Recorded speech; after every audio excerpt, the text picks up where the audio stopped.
নমস্কাৰ, এই মুহূৰ্তত আহি পৰিছে কেইবাটাও গুৰুত্বপূৰ্ণ খবৰ।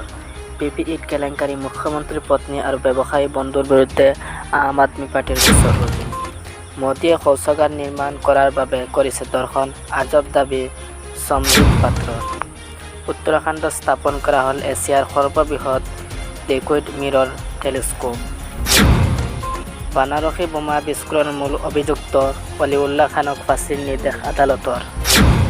চৰকাৰী চাকৰি পোৱাই কাল হ'ল পত্নীৰ, হিংসাতে পতিয়ে কাটি দিলে পত্নীৰ হাত। নাৰী নিৰ্যাতনে সীমা চেৰাইছে অসমত, মহিলা কংগ্ৰেছে সকিয়নি দিলে মহিলা আয়োগক।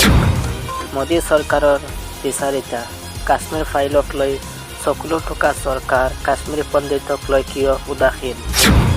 বঙাইগাঁৱত পিতৃ সন্তানক যাৱজ্জীৱন কাৰাদণ্ডৰে দণ্ডিত।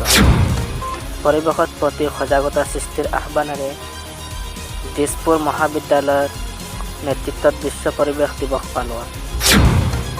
চেৰফাংগুৰিৰ সুনীত মণ্ডলক গুলীয়া ঘটনাত জড়িত KL মডেলক ধৰি 6 জনক আটক। নৰভাইৰাছ নতুন আতংক, নৰভাইৰাছ ভাৰতত ইতিমধ্যে সংক্ৰমিত 2টি শিশু, সতৰ্ক হোৱাৰ আহ্বান।